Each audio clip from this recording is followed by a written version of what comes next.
These are in listen-only mode.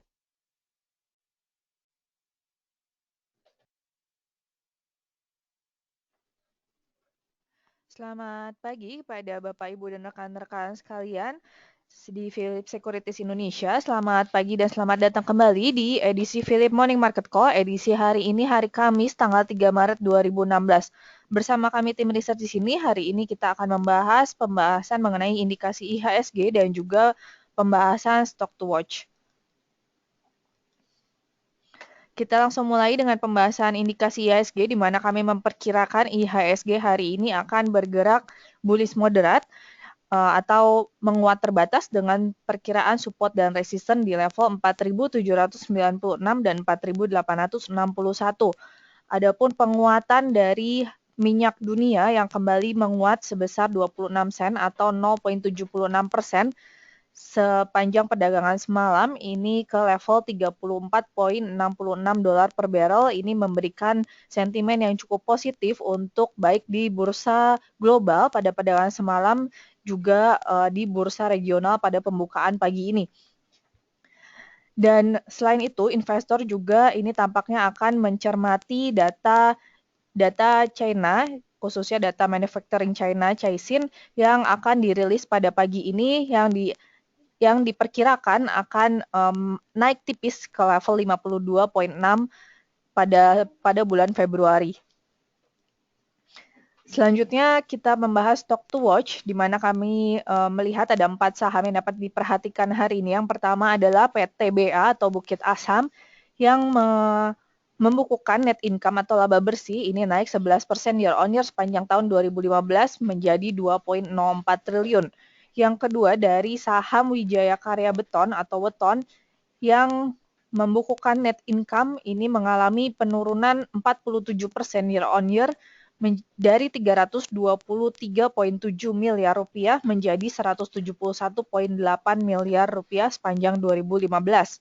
Yang ketiga dari saham Ramayana Lestari Sentosa atau RALS yang memperkirakan bahwa pendapatannya akan tumbuh 7-8% year on year dari 8 triliun rupiah pada tahun 2015 dan ini akan didukung oleh perluasan dari penjualan store-nya di Jakarta dan juga di area Jawa.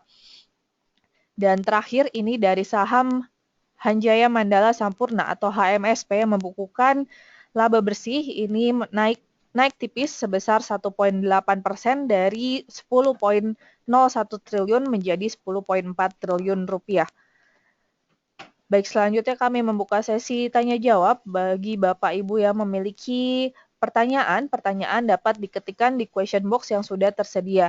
Dan untuk bagi Bapak Ibu yang ketinggalan menyaksikan PMMC ini dapat kembali disaksikan di YouTube channel kami Research Philip Securities Indonesia. Terima kasih.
Baik, untuk pertanyaan pertama, selamat pagi untuk Bapak Markus Putira yang menanyakan untuk rekomendasi AKRA bisa entry di berapa dan untuk BMRI.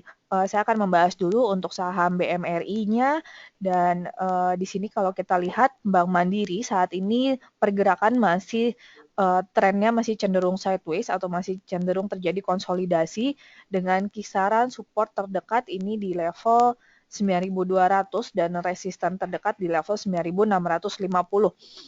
Namun kalau kita di sini melihat jika hari ini berhasil ditutup di atas level 9.650 ini akan mengindikasikan bahwa saham Bank Mandiri ini sudah keluar dari level konsolidasinya dan sudah memasuki masa uptrendnya.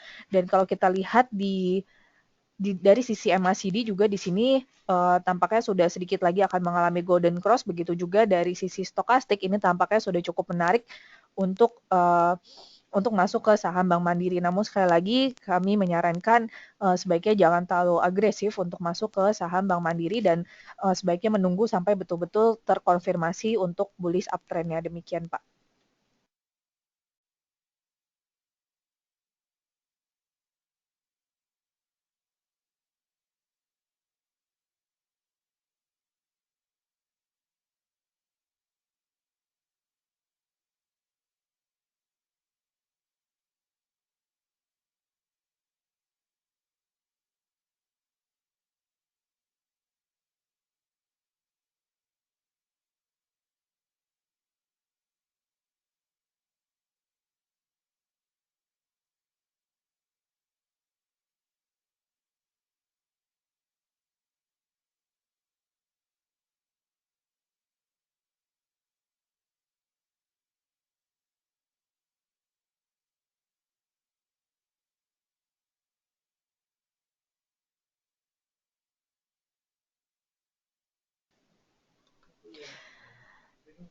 Baik, selanjutnya masih pertanyaan dari Bapak Markus yang untuk saham AKRA. Di sini kita lihat untuk saham AKRA di sini pergerakannya masih dalam bullish uptrend dan untuk support saat ini kita lihat ada support yang cukup kuat di sekitar EMA 50. Jadi di garis yang berwarna biru ini beberapa kali sudah tidak tertembus dan di sini kami melihat ada support yang cukup kuat di area level EMA 50. Dan kalau kita lihat saat ini level EMA 50-nya berada di sekitar level 7.400.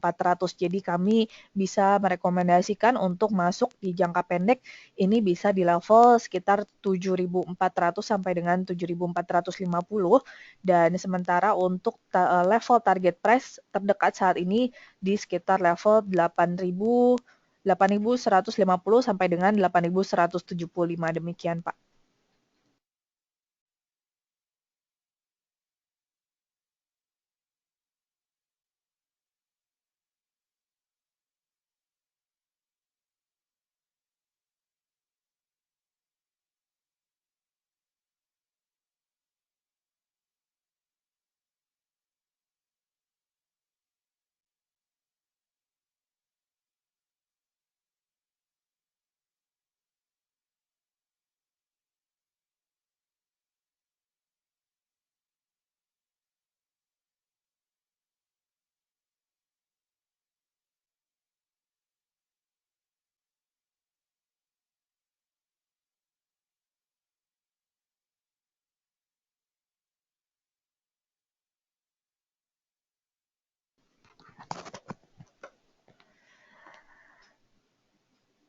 Baik, untuk selanjutnya, selamat pagi untuk Bapak Haryanto Suyitno yang menanyakan untuk saham Telkom, berapa untuk support resisten dan juga untuk target price.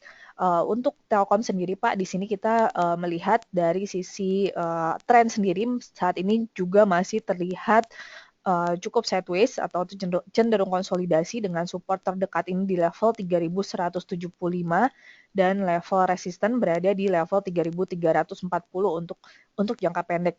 Tapi kalau kita lihat untuk MACD di sini ada possibility untuk mengalami golden cross dalam jangka pendek dan karena itu kami bisa sarankan untuk level target price ini bisa dipasang di level sekitar 3.450 sampai dengan 3.500, Pak. Demikian.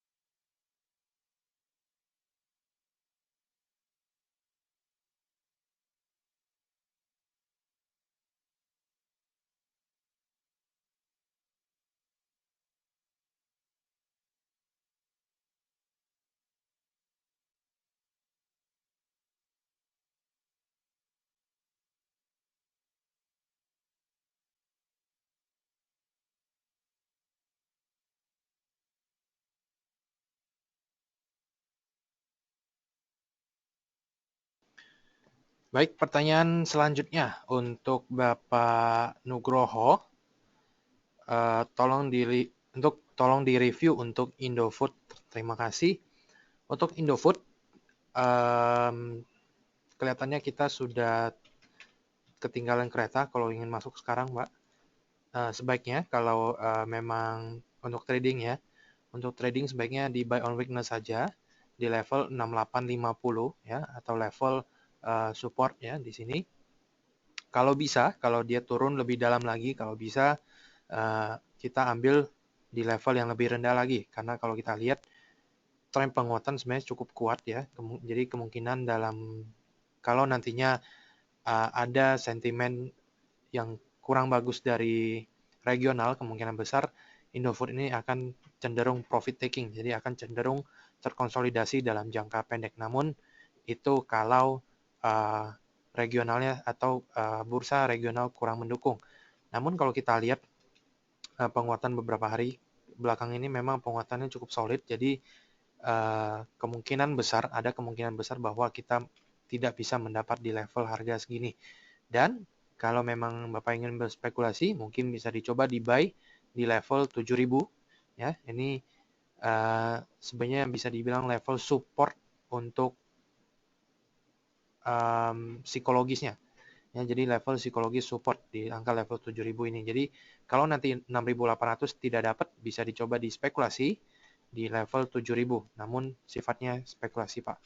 Jadi jangan terlalu agresif begitu. Dan dari Bapak Bambang Heru, ya, bagaimana prediksi AALI? Untuk AALI, kita lihat kelihatannya belum ada momentum untuk bangun atau belum ada momentum untuk pembalikan arah ya. Kelihatannya level 15.000 ini masih menjadi level resisten yang cukup kuat ya, masih belum bisa ditembus oleh AALI ya. Kalau mau spekulasi bisa saja, tapi terlalu beresiko untuk saat ini ya. Mengingat masih ada berita-berita yang kurang bagus untuk AALI, jadi kami menyarankan untuk stay out of this one dulu ya, jangan masuk dulu untuk AALI.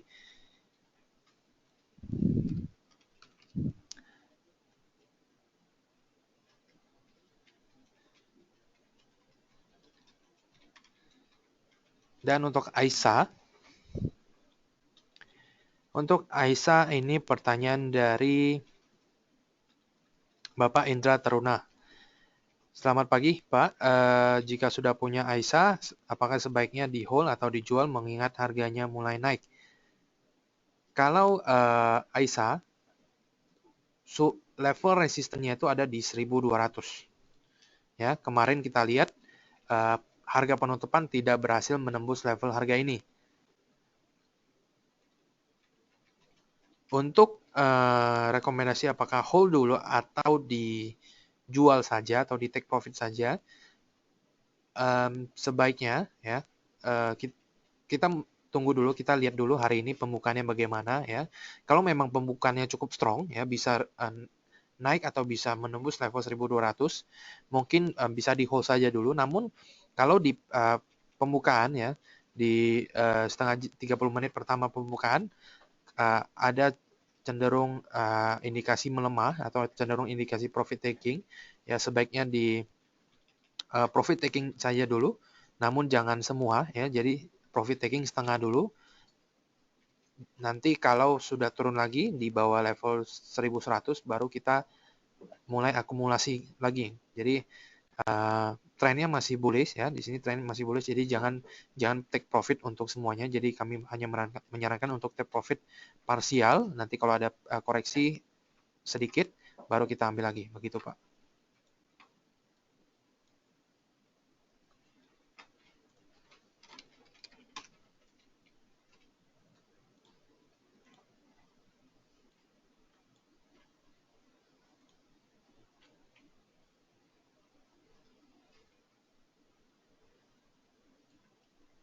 Oke, selanjutnya dari Bapak Haryanto. Untuk Unilever. Unilever ini case-nya juga hampir sama dengan Indofood ya. kelihatannya kita sudah ketinggalan. Kalau ingin mengejar harga, ya sebaiknya kalau belum punya sebaiknya ditunggu saja dulu. Kita berharap mungkin ada sedikit koreksi baru kita bisa masuk. Karena kalau kita lihat dari tren, ini sebenarnya trennya ini cukup solid ya. Penguatannya ini didukung oleh volume yang cukup besar. Jadi kemungkinan kalau kita belum dapat dalam jangka pendek ini juga masih belum ada tanda-tanda kita bisa mendapatkan harga yang cukup bagus untuk masuk. Jadi untuk Unilever sama seperti Indofood, jangan terlalu spekulasi atau jangan diambil di level harga yang terlalu tinggi ya, karena risk to reward-nya sudah kurang bagus begitu. Kalaupun nanti ada sedikit koreksi ya, mungkin bisa dicoba di buy di level 44.000 ya, level support yang cukup bagus. Namun kalau ingin lebih berspekulasi ya, mungkin bisa dicoba di level 45.000 untuk trading jangka pendeknya.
Baik, untuk Bapak Iqbal, Bapak Muhammad Iqbal, tolong ulasan BWPT apakah bisa masuk? Kita lihat secara teknikal ya Pak. Dari teknikal kita lihat di sini penguatan kemarin ini cukup kuat ya, sehingga ini sudah ngebreak level resistannya yang sebelumnya yaitu di level 240.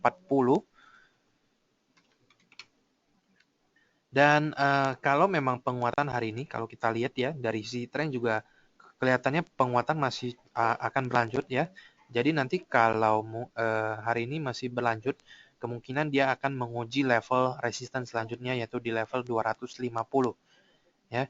Jadi kalau nanti hari ini pembukaannya sudah naik, sebaiknya jangan kita kejar ya. Namun kalau hari ini ternyata hari ini ada aksi profit taking dan harga jatuh di bawah level 240 ya, di bawah level resisten yang sebelumnya ini yang baru ditembus kemarin, sebaiknya juga jangan kita masuk dulu ya. Ada kemungkinan harga akan turun terus ke level 220 sampai dengan 230 ya, ke range sebelumnya. Jadi akan bergerak ranging kembali kalau dia turun di level 240 ini. Namun kalau hari ini tutupnya tidak menembus level 240 ini, baru kita bisa masuk ya, baru kita bisa katakan bahwa level resisten sebelumnya telah menjadi level support yang cukup kuat untuk jangka pendek, baru kita boleh masuk di level kurang lebih 240. Dan untuk take profit, kalau penguatannya terus berlanjut seperti ini, kemungkinan kita bisa mendapatkan take profit di harga 260 begitu Pak.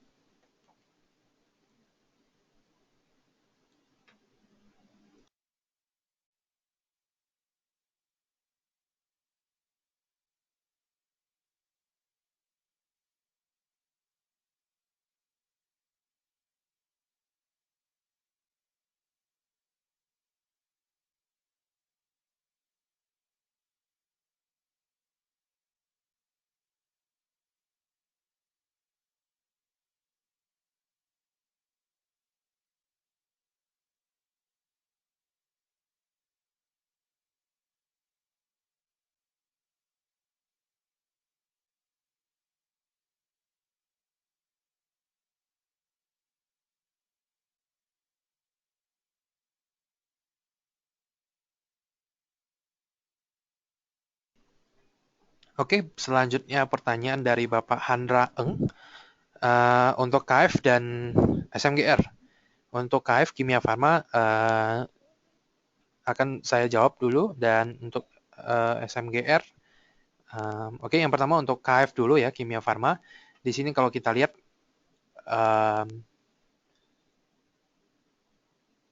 ada sedikit trend ranging ya. Namun kalau kita lihat sebenarnya ini trennya cukup bullish ya. Penguatannya itu dari level di bawah 1000 sampai dengan level sekarang ya. Dan kemarin juga kita lihat penguatannya cukup solid. Untuk masuk untuk entry point-nya mungkin kita bisa ambil exponential moving average 20-nya atau garis yang berwarna merah ini menjadi acuan level support ya. Jadi kemarin kalau kita lihat ini level supportnya masih cukup bagus ya, cukup solid. Memang beberapa hari yang lalu ada sedikit di bawah turun, ditutup di bawah level MA20-nya, namun kelihatannya tidak berlangsung lama dan kemudian kembali melanjutkan penguatan ya. Jadi kalau nanti kita dikasih ada sedikit koreksi, mungkin bisa masuk untuk entry point-nya mungkin di level 1100 ya. Kalau kita lihat juga MACD ini berpotensi juga untuk golden cross dalam jangka pendek ini. Jadi kami melihat tanda-tanda di beberapa periode ke depan atau di beberapa hari ke depan kemungkinan besar tren penguatan untuk KF masih akan terus berlanjut begitu Pak. Namun bukan berarti kita harus mengejar di harga atas ya, seperti saya katakan tadi, sebaiknya kita beli di level 1100 atau di level exponential moving average 20 ini begitu Pak.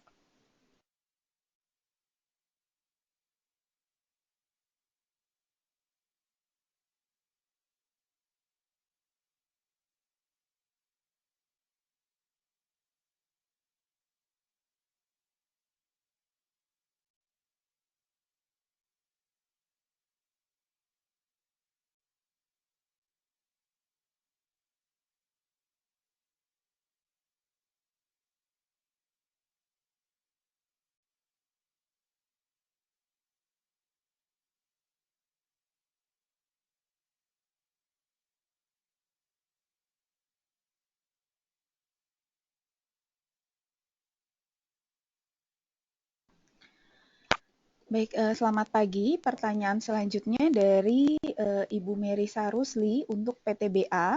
Jadi untuk PTBA sendiri ini kemarin Perseroan mengumumkan laporan keuangan yang cukup baik, di mana di tengah pelemahan harga batubara dan pelemahan dan penurunan produksi, ini PTBA berhasil membukukan kenaikan dari sisi laba kotor dan juga dari sisi laba bersih walaupun hanya naik tipis.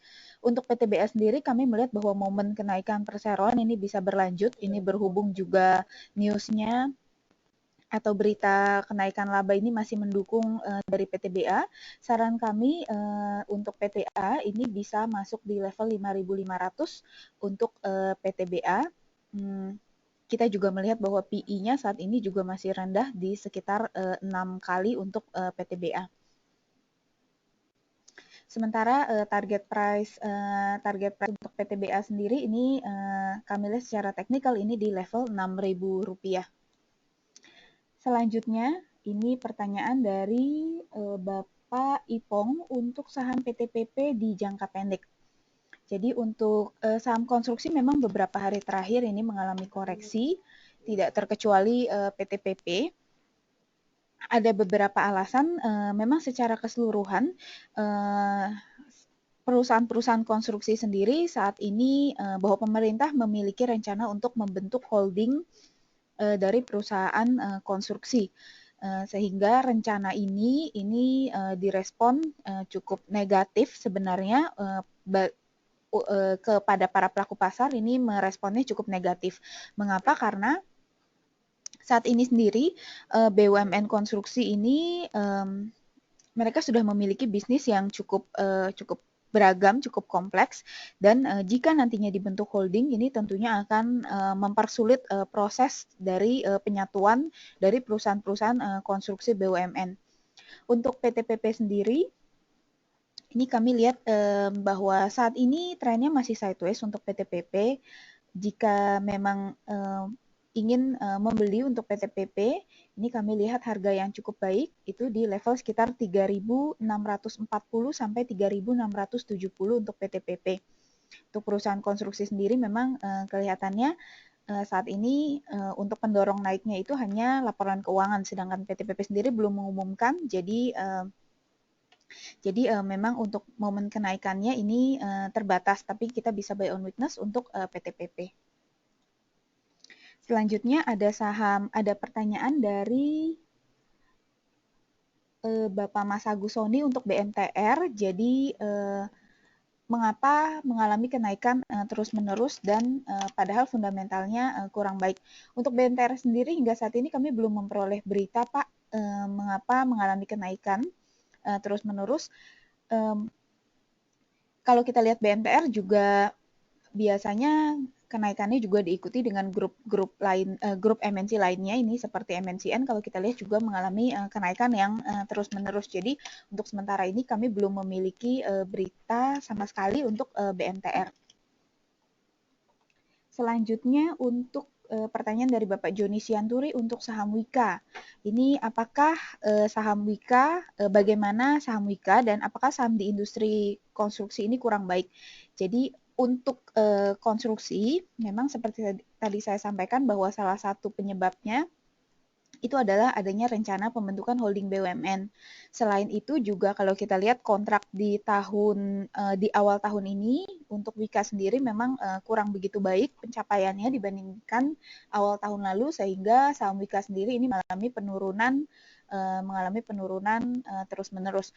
Untuk saham Wika ini perseroan berita terakhir ini perseroan akan mengumumkan laporan keuangannya pada Senin mendatang. Ini karena berhubung Wika Beton sudah mengumumkan, jadi Wika akan mengumumkan pada Senin mendatang. Jadi kami rasa kita bisa berspekulasi untuk saham Wika, melihat bahwa kinerja Wika Beton sendiri di kuartal terakhir atau di final year ini mengalami kinerja yang drastis. Ini naik hampir 2 kali lipat dibandingkan kuartal 3 tahun 2015.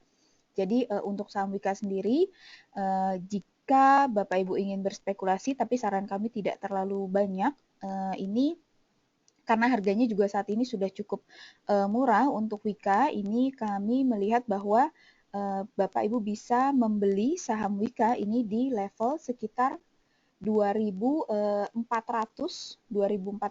ini bisa mulai 2.400 sampai 2.430 untuk saham Wika. Jadi hari ini juga masih mengalami penurunan, jadi mungkin ini lebih sifatnya spekulatif untuk Wika, karena kami melihat bahwa untuk tahun ini sendiri perseroan masih menjanjikan pertumbuhan yang cukup baik karena menargetkan kontrak yang 2 kali lipat dibandingkan tahun lalu. Demikian.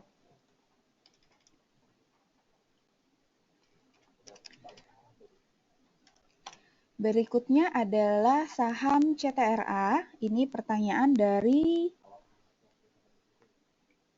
CTRA dari Bapak Ahmad Riyandi. Untuk CTRA bagaimana? Jadi untuk CTRA ini juga merupakan salah satu perusahaan properti yang diperkirakan kinerjanya akan lebih baik dibandingkan para pesaingnya. Kita bisa melihatnya dari kuartal ketiga, ini CTRA membukukan kinerja yang cukup baik dan juga dari perolehan marketing sales ini yang walaupun di bawah target, namun di level sekitar 90% ini sudah cukup baik untuk industri properti pada tahun lalu. Untuk CTRA sendiri ini saat ini pergerakannya masih sideways, jadi support yang cukup kuat itu di level sekitar 1.260 dengan resisten ini di level 1.380. Jika ingin berinvestasi atau melakukan pembelian untuk saham CTRA, kami rasa untuk di jangka menengah dan jangka panjang saham ini cukup baik, jadi bisa dilakukan buy on weakness di level sekitar 1.280 sampai 1.300 untuk CTRA. Baik, selanjutnya juga dari Bapak Ahmad Riyandi, ini untuk saham Wika Beton. Jadi jangka menengah dan jangka pendeknya bagaimana? Untuk Wika Beton kami akan segera update berhubung perseroan mengumumkan laporan keuangannya pada hari ini, jadi kami akan segera update bagaimana target price secara fundamental untuk saham Wika Beton. Karena terakhir sendiri target price kami ini hanya 985 untuk saham Wika Beton, jadi kami akan update kembali untuk Wika Beton. Kalau kita lihat kinerja memang hampir double untuk tahun ini. Untuk final year kemarin 3 bulan terakhir memang karena memang proyek-proyek infrastruktur ini juga beberapa mulai berjalan yang cukup besar justru di akhir tahun. Untuk Wika Beton ini juga masih sideways. Jadi kami rasa mungkin sebaiknya kita menunggu dulu untuk target fundamentalnya kalau dari saya untuk Wika Beton. Jadi kami belum bisa merekomendasikan untuk saat ini. Demikian.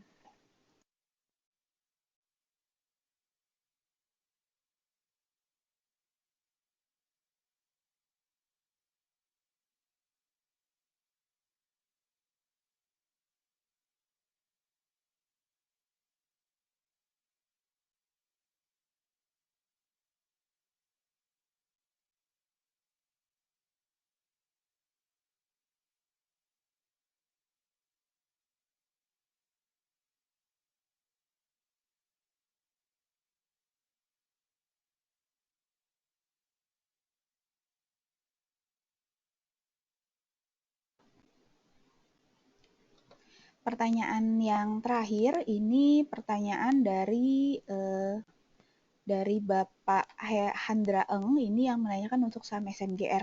Untuk SMGR secara teknikal ini kalau kita lihat di sini ini saat ini trennya masih sideways untuk SMGR. Kami untuk harga saat ini kami belum menyarankan untuk masuk karena sudah cukup tinggi untuk SMGR. Saran kami untuk masuk ini di level di bawah 10.000 untuk SMGR. Jadi untuk level sekarang ini kami rasa belum bisa masuk untuk SMGR, mengingat juga kalau kita lihat dari target price fundamental, ini targetnya tidak terlalu tinggi, itu hanya di level 11.050. Jadi saran kami kalau mau membeli ini di bawah level 10.000 untuk SMGR. Baik, Bapak Ibu, karena waktu telah menunjukkan pukul 9 lebih 10 menit, maka kami akhiri sesi Philip Morning Market Call pada hari ini. Terima kasih untuk keikutsertaan Bapak Ibu dan juga pertanyaan-pertanyaan yang diajukan. Kami mohon maaf apabila ada pertanyaan yang belum sempat kami jawab. Kita akan bertemu kembali di esok hari di waktu yang sama. Selamat pagi dan selamat trading.